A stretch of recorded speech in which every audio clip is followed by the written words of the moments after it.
Hapon po sa inyong lahat. Magandang hapon po, Padre. Naglalakad-lakad ako kasi inaantok ako eh. Pero, di ba, quando si proclama la parola di Dio, si proclama sempre a lambone, non di qua. No? Baka sabihin nyo si Father eretico. Hindi po, in-explain ko baka ang ibang mga pare, itong pare itong hindi nag-aral ng liturgy. Nag-aral po ako ng liturgy, pero inaantok mo talaga ako. Pagpunta dito kaninang umaga, c'è il nostro confratello che non riesce a capire, allora, tanto voi capite tutti l'italiano, no? Stamattina, per colpa tua, devo parlare in italiano, c'è una miseria. Allora, stamattina, quando sono venuto con lo scooter, in Vaticano c'è uno col manifesto, così, no? Col manifesto così.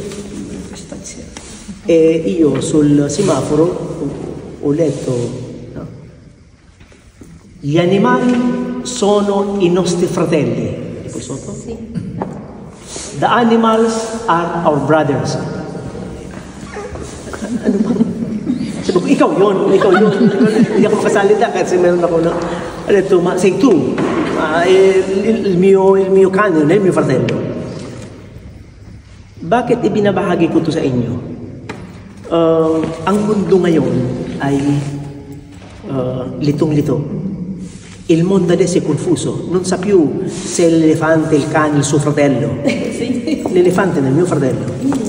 Tutti noi siamo animali, tutti, ma noi siamo razionali però. Il cane, gli elefanti, ippopotamo, sono animali irrazionali. Noi siamo razionali, ok? Il problema, quando diventiamo irrazionali, muore anche la coscienza. Siamo diventati tutti animali, ecco. Se possiamo uccidere, no? Tanto, no?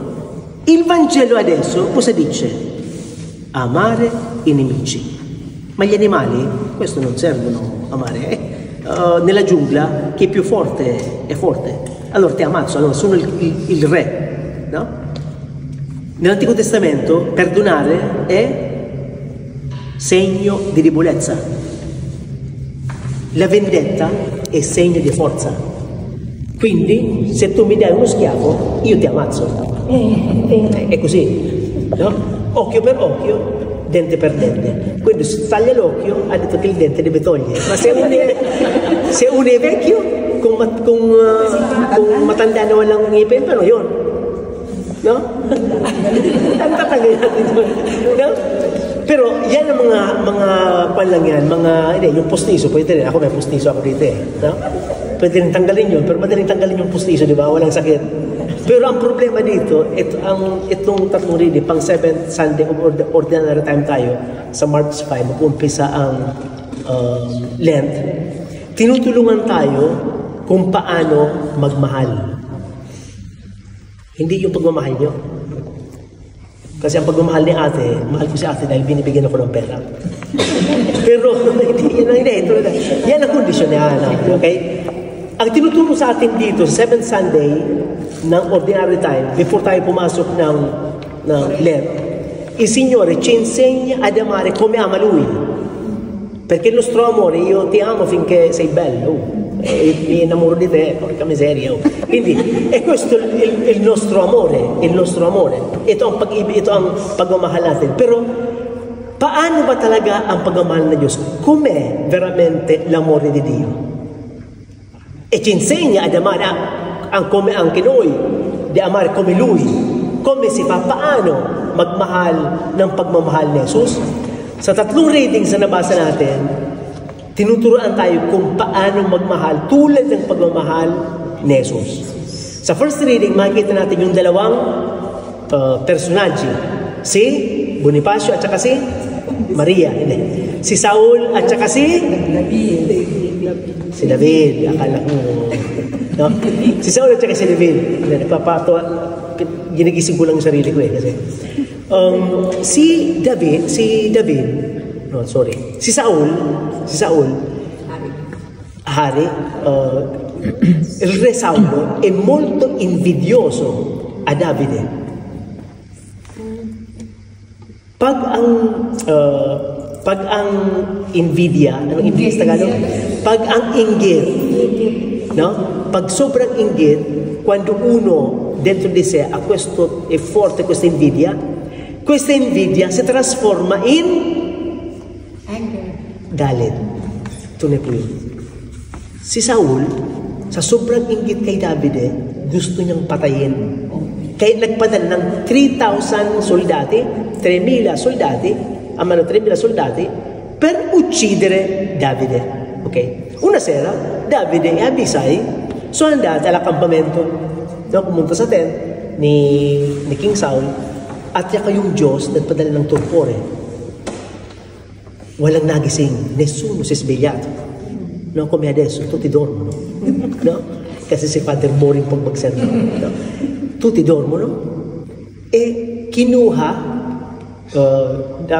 Davide ha preso il pugnale, sibat, at saka yung nalagyan ng tubig. Tapos sabi ni Abisai, ha detto Abisai, il suo amico, oh, vuoi che lo uccido? Cosa meglio diventare re? Gusto mong patayin ko? No? Kasi papatayin ka eh. Nandito na tayo, pagkakataon mo na to. Patayin mo na, ako bahala.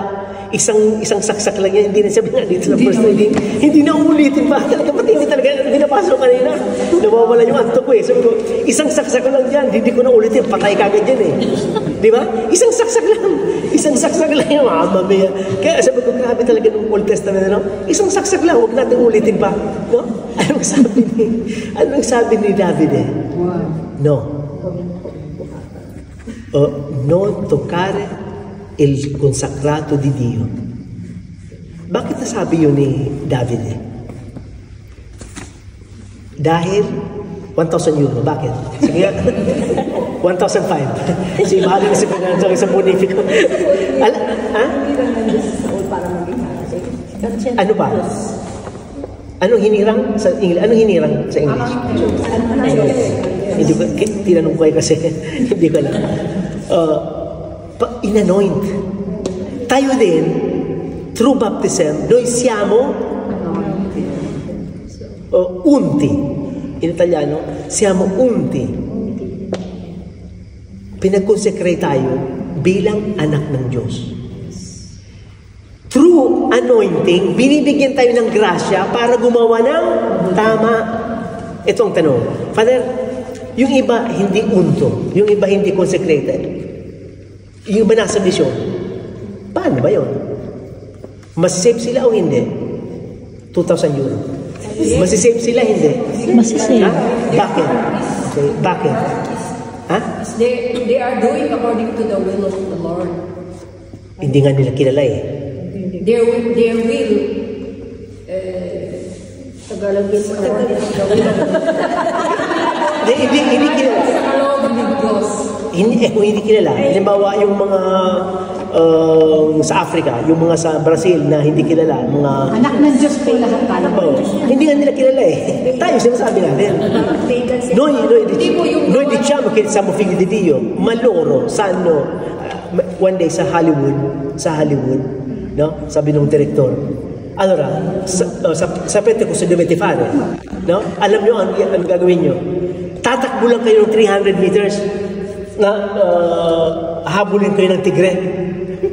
Naintindihan nyo ba? Sabi nung artista, naintindihan ko, pero yung tigre, naintindihan ba niya na hanggang 300? Naintindihan ko, ang problema, yung mga hindi alam na sila ay anak ng Diyos, masisave ba sila?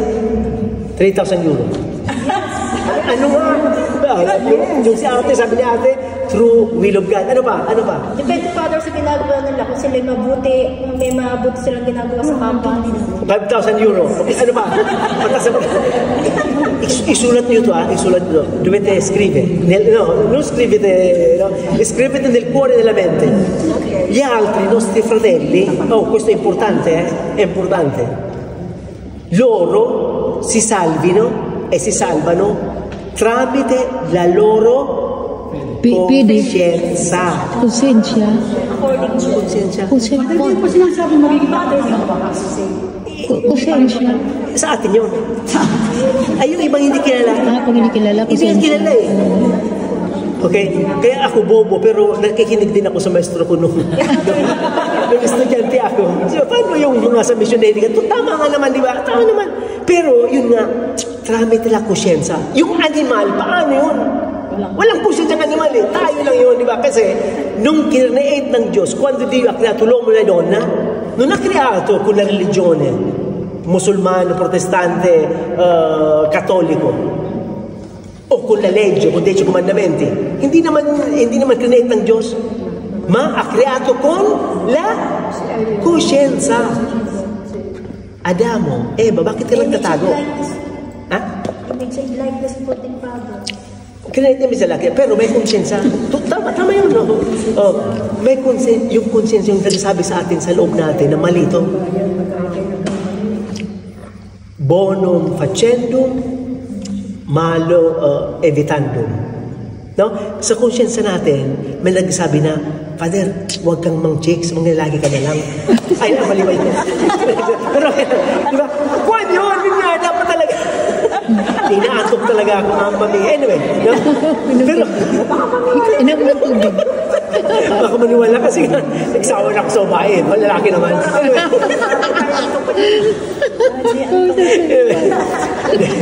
Mas maganda talaga magsimang pag ganyan sa Basilica ng San Pedro, pag papanakon niya, pwede magsalita ng ganito, di ba? Anyway. Di ba? Tramite ng anointing, nagkaroon ng grasya para malaman yung tama at saka mali. Kaya ganun din sa atin, through our baptism, nagkikita yung anak ng Diyos. Kaya yung sabi ni St. Paul sa second reading, through our baptism, nagkikita yung anak ng Diyos, hindi anak ng mundo. Ano yung mga anak ng mundo? Tulad ni ate, mga ganda. Nakikita ko yung ganda ni ate. Nakita ang ganda ni kuya. No? Yan ang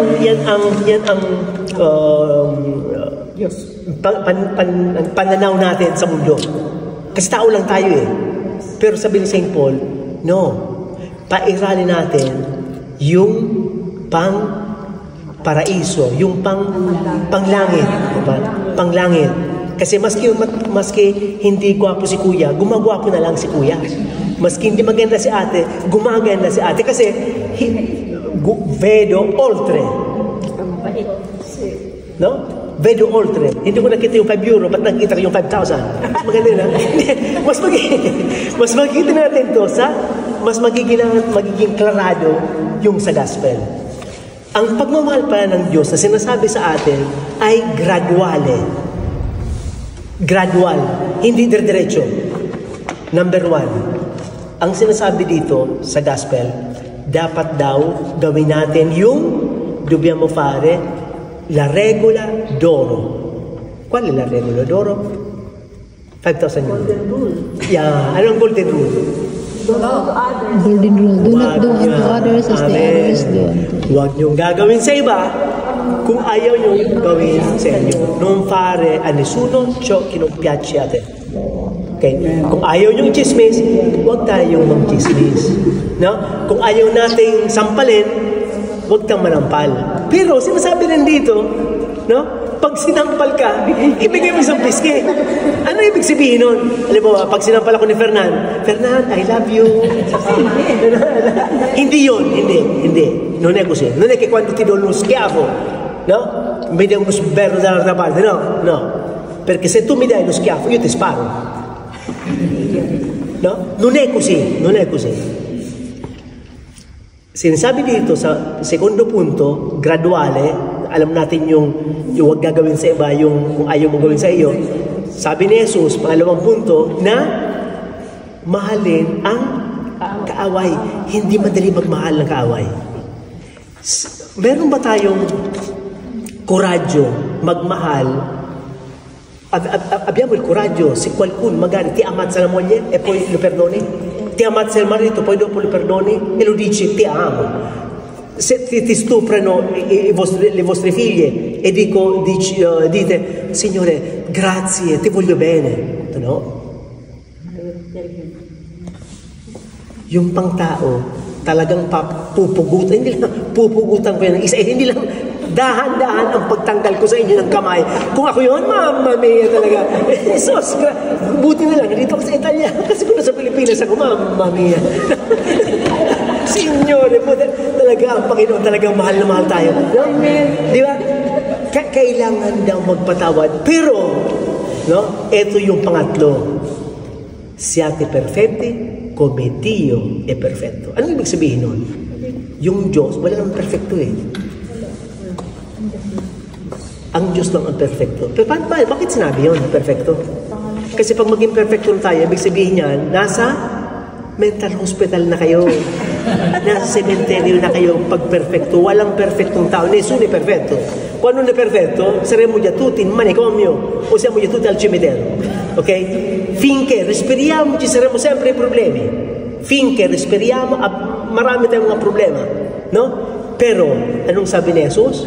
Siate perfetti come il Padre mio è perfetto. Anong ginawa niya? Ha dato la sua vita per la salvezza di tutti. Kaya yung mga sufferings, concludo, kasi alam kong boring na yung mga questions na may mga sufferings, Father, bakit ba may namamatay sa gera? Bakit may mga injustice sa Pilipinas, may mga corrupt, no? May mga nakawan, may walang sagot. Lalo na yung mga inosenteng namamatay, walang sagot. Ang alam niyo kung sagot? Kung saan? Si Jesus namatay sa krus. Yun ang sagot. Na walang ginawa, pero namatay siya sa krus. Dicevo alle nostre sorelle, fratelli, che non ci sono risposte a tutti i problemi, tutte le sofferenze. L'unica risposta è Cristo sulla croce, che è innocente, eppure ha dato la sua vita per noi, in silenzio. E disse, concludo, Padre, perdonali perché non sanno quello che fanno. Father, Papa, patawarin niyo sila dahil hindi nila alam ang ginagawa. Pero nasabi din dito sa gospel na yung mga nag-utang, patawarin na. Kaya yung mga utang nyo, mga utang bayaran nila, ikipadan nyo lang iba. Hindi, wag naman yun. Justice naman, di ba? Kaya yung mga nag-utang, dapat bayaran. No? Kasi naman, nakalagay naman dito wag natin i-translate ng literally. Okay? Pero dapat daw tayong maging una, gradual ang pagmamahal natin. Kung gusto natin magkaroon ng pagmamahal ni Kristo, dapat tayong maging dahan-dahan. Hindi naman subito. Unti-unti. No?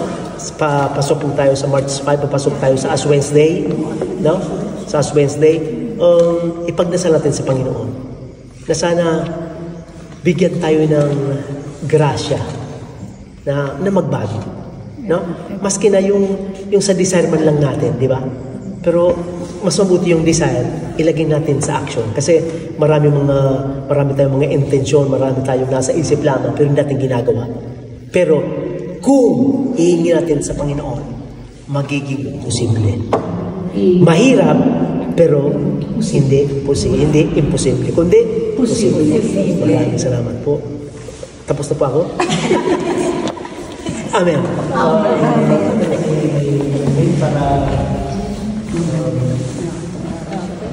Yung asawa ni Milvin, pasensya.